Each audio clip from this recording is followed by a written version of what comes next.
Welcome to Read Between the Lines, a book podcast. I am your host, Molly Southgate, and today I'm interviewing Diana Souhami. Hi there, how are you today?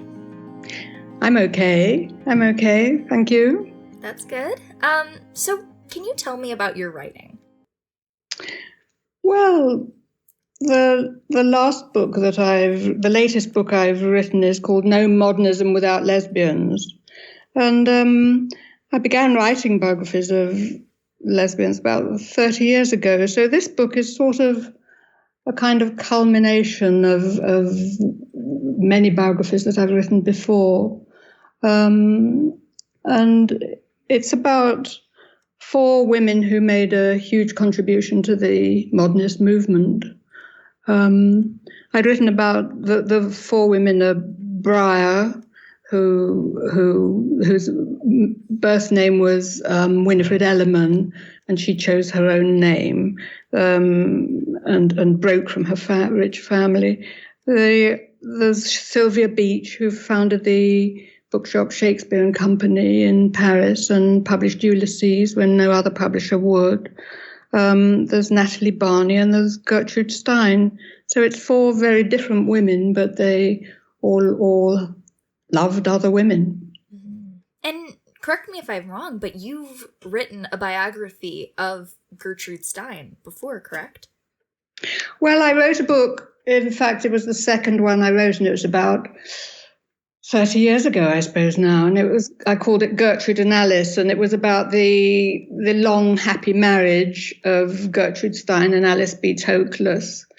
And I like the irony that all the requisites of a happy marriage were achieved by these 2 eccentric women.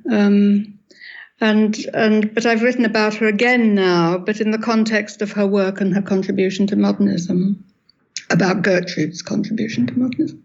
Mm-hmm. So how did you select what stories you wanted to use here and which women you wanted to highlight? It was not random, but there were so many women that I might have chosen. But I didn't want to write a big comprehensive book that was just full of names where you get no sense of the characters because there are so many of them. So I chose 4 in-depth characters, if you like. And I wanted them to be very different and for their achievements to be different and their personalities to be different. But I wanted to stress the contribution that they all made. So to get away from this idea of because you're genderqueer, because you're lesbian, you're asking for permission, or you're asking for acceptance from wider society. These women really made a contribution and were at the vanguard of change and were very positive and really not asking for acceptance from anybody, really. Yeah, and books like this also show that people have been around forever. And there's so many talking points that people use, like right-wing people, and they say like, oh, well, it's like a fad, all of these new queer people. But the truth is, people have always existed in this way. And they've always been like loud like this. I think that's absolutely right. And it's not going to go away and it's not going to change. And it's quite interesting how even right-wing politicians have to accept and aren't going to budge it. I mean, when I started writing biographies of lesbians 30 years ago, you certainly didn't get away with the word lesbian in the title. No mainstream publisher would publish it, And there was this sort of an apologetic idea. But I think it's interesting how, with diversity, how things have shifted around. And people are saying, I'm lesbian, I'm gay, I'm trans, and I'm successful. This is what I'm contributing. And they're saying the same about the color of their skin. They're not having this kindergarten of waiting to be accepted by so-called mainstream society. I think the mainstream has shifted, and that's something that's positive that's happened in my lifetime. How have you seen the publishing industry shift in regards to all of that you were just saying? Well, it's amusing in a way, because the publishers actually wanted the word lesbian on the title this time. And that's the first time. I mean, the first book that I wrote was a biography of a woman called Glark, a society painter. I suppose I wrote that 35 years ago. And, they would have thrown up their hands in horror and thought they'd sell 2 copies if they put the L word on the title. But now they can use it as a selling point. So it's a huge shift, and it's quite amusing, really, even though, in terms of labels and initials, the whole LGBT thing has shifted hugely in terms of terminology. So, do you have a favorite of the 4 stories in your book? I don't really. I mean, it's a funny thing about favorites. I don't know how many favorites you're allowed. Like if it's wine gums or sweets or something, do you like the red ones best? I don't really have. I am very fond of Gertrude Stein. I think I like and I don't think you can talk about modernism without her. I love the juxtaposition of these two, of the conflict in her personality. She's a very down-to-earth woman, full of good advice and common sense. And yet, in terms of art and her own writing style, she wrote incomprehensible prose a lot. And she loved the new and the breakthrough of new art, new writing, new music. So there was this strange dichotomy in her of being rather traditional. She was in her love life, her partner was Alice B. Toklas, and they were sort of well and truly married in the conventional sense, except that they were both women. But in her thinking, she was extremely innovative. Yeah. So, and amusing somehow. And people liked her company. She made people feel good about themselves. She was encouraging. And they had, I loved the descriptions of their lunches. They'd take 2 hours for lunch. She was very keen on the delights of ordinary living.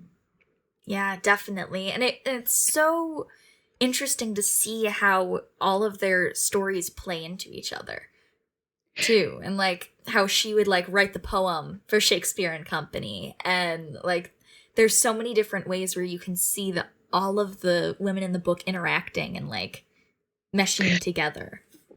I think that's true, but largely it was because they all escaped the constraints and expectations of their hometowns in America, in Washington or London, and went to Paris.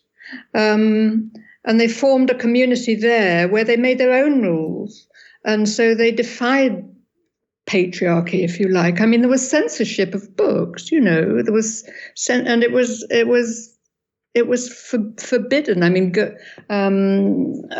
Well of Loneliness by Radcliffe Hall, she wrote that in 1928, very anodyne book where it was burned as obscene simply because the topic was about lesbian love, Mm-hmm. So they couldn't be who they were if they stayed at home. And they got out and went to Paris and formed a community that made their own rules, really. And I thought that was fascinating, how when they escaped patriarchal rules, they flourished. I think Gertrude Stein said it wasn't just what Paris gave you, it was all it didn't take away, Wow, yeah. So have you ever been to Paris, or like do you want to go? Yes, I do go to Paris. I don't think the Paris of now is the same as then. I mean, it was a time where creative people, artists, musicians, if you think of Picasso, Matisse, Cézanne, people gravitated to Paris it was an art center, if you like.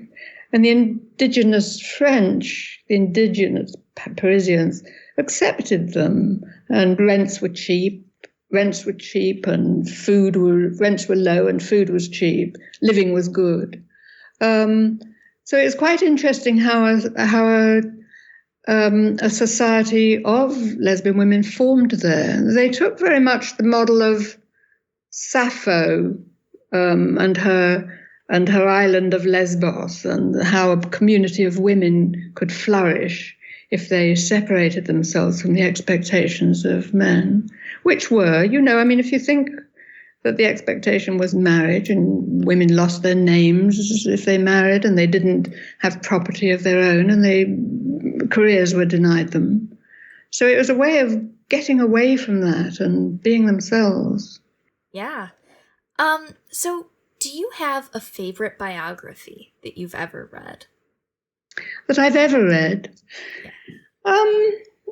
I do admire Hermione Lee's biography of Virginia Woolf. I mean, it's not the sort of biography I could ever write, because I take a sort of concept and work it through. But her research and the completeness and complexity and style and the way she marshals all the information, I think is a marvelous biography, her biography of Virginia Woolf. So I do admire that, because I know I couldn't possibly do it myself. So, well, you just mentioned the research. What was your process like for research during this book, and how does it compare to other books that you've written? Well, in some ways, this one was a culmination of the others, because, as I said, I haven't only written biographies of lesbians, but I'm quite old now. In fact, I'm very old now. And I've written, for the past 30 years, I've written on and off lesbian biography. So a lot of the work was done for me. But what I realized with this book was how, rather than just one person and then another and another, how they were a whole society, how they were a community, and how this tuned into the whole feminist idea of what women can achieve if they make their own rules and take their own direction. So a lot of the research I already knew, I'd written about Natalie Barney before, I'd written about Gertrude Stein before. I hadn't written about Sylvia Beach, who founded the bookshop Shakespeare and Company and published Ulysses, which no commercial publisher would touch because they thought it was obscene. And I hadn't written about Bra. There were loads of other women I could have put center stage, if you like, and they come in, they have sort of smaller parts in the whole panoply of the story. But I think character is what makes a book readable. So I didn't want to have too many. I wanted to concentrate on 4 characters and let the others have lesser parts, if you like. Yeah.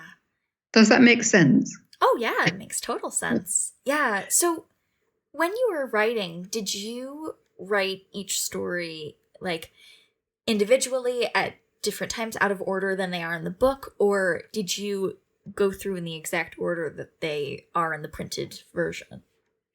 I knew the 4 that I'd chosen. I mean, there were ones that I puzzled about whether, there are other characters in the book that I might have put center stage. I might have put Janet Flanner center stage. She was her contribution was amazing. Every week, she was Genet for the New Yorker, and she every week sent a letter from Paris that was published in the New Yorker. The partners, H.D. Hilda Doolittle, I might have put her center stage. There were lots of others that I could have put center stage. But it could have, there was a point when I wondered whether to call it Lesbians Galore in 4 volumes and counting, but I didn't. Oh, I would have loved that. I would have read all of them. Would you? Okay. Well, I'd still be writing. Oh, yeah. Yeah. Do you think that you will go on with this and maybe make another volume of this type of work where it's like focusing on a handful of people? No, I think it's time for me to pass on the baton now and for other people to do it. I mean, I am 80, so I think it's, and it's I hope I've made a contribution, and what has been wonderful is to see how attitudes. I mean, a lot of things have got worse in the world, but I think gay rights and freedom of expression and acceptance of diversity have really got better. I mean, it's a slow process, isn't it? And it never arrives, and there's always backward steps, and there's always people who are anxious to suppress it or overthrow it or reverse it. But it's so much the questions of what is gender identity and the assertion of it and the contribution that people of diverse gender orientation and which parallels people of diverse colour and ethnicity, that this must change our thinking if the world is to be a hopeful place, I think. Definitely. And it has, in my lifetime. I mean, lots of things have got worse, but that one's got better. So I hope I've made a bit of a contribution, along with everybody else.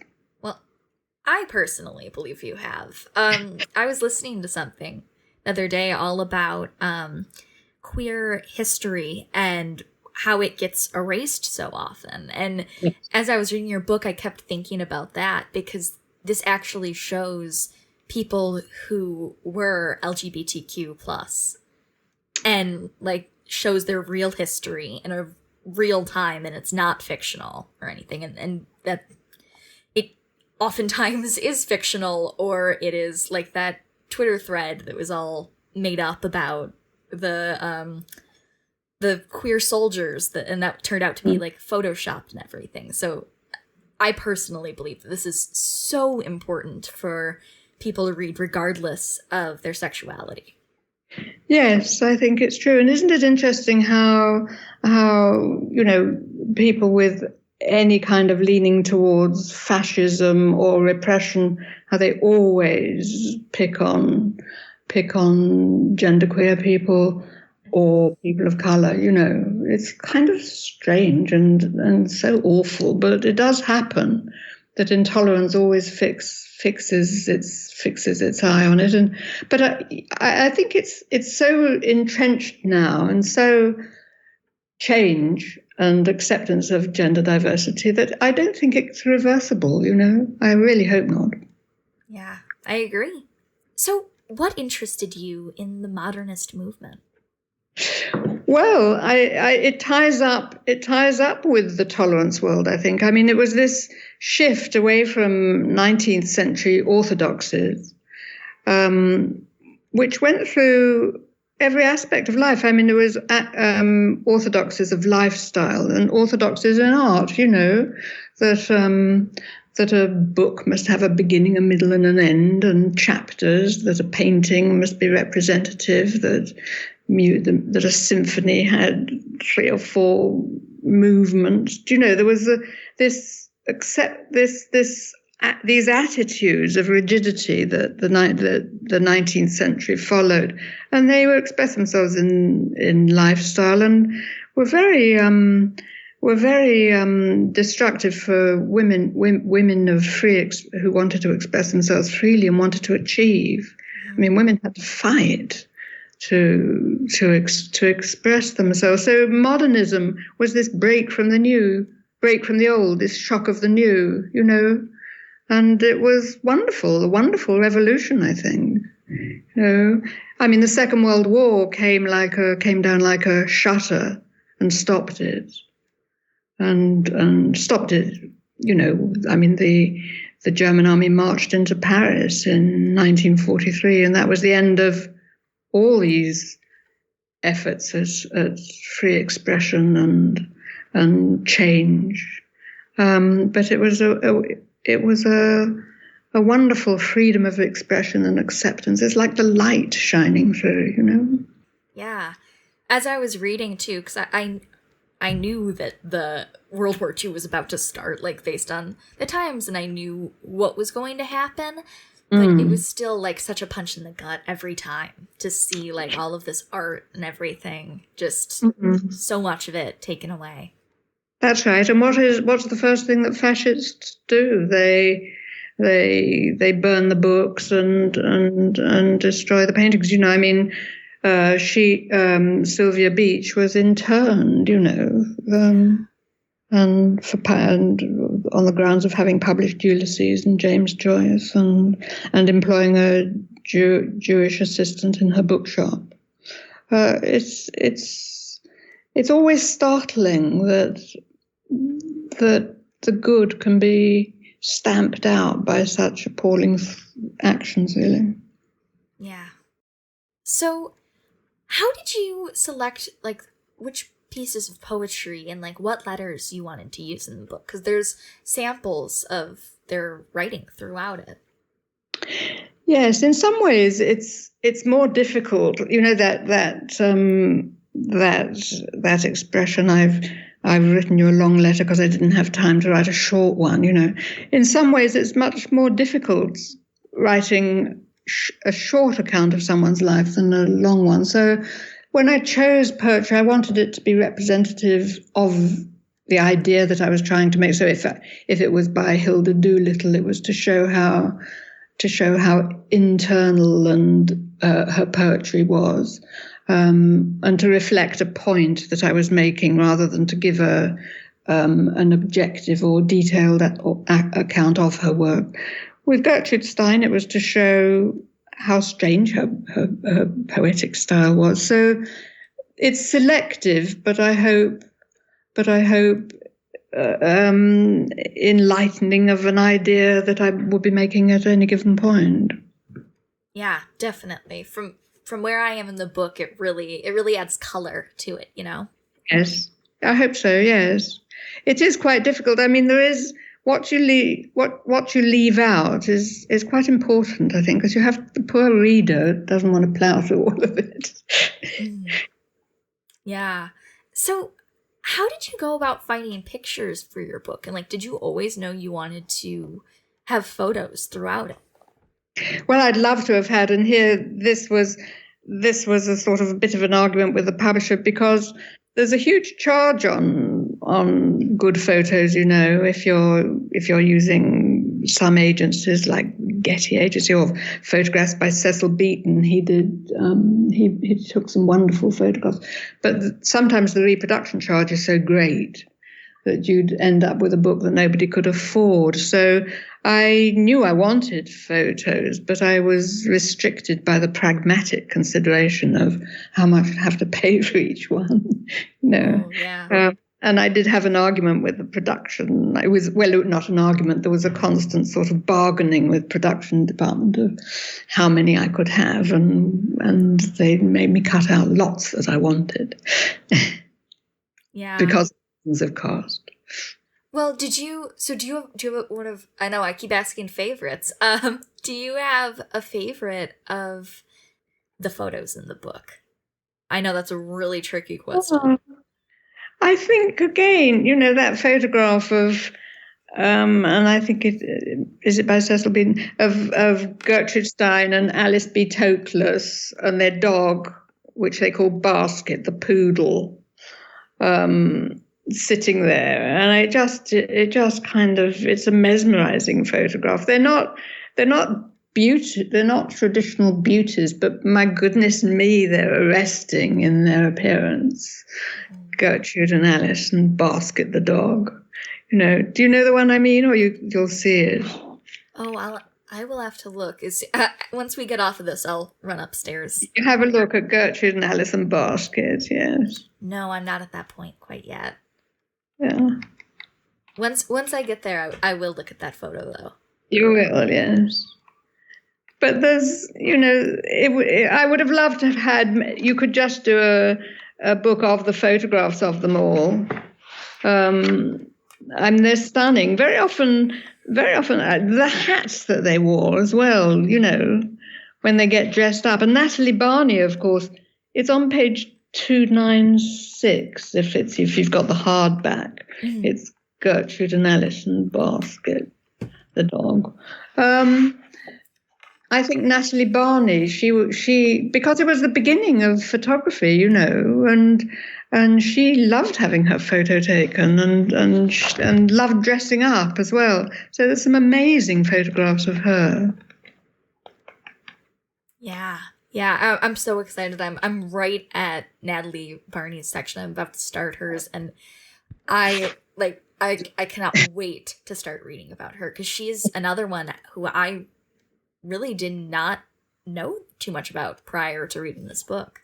Well, she was a real goer, Natalie. I think I included Natalie because she said that her life was her work of art, and that living was the most important of all the arts.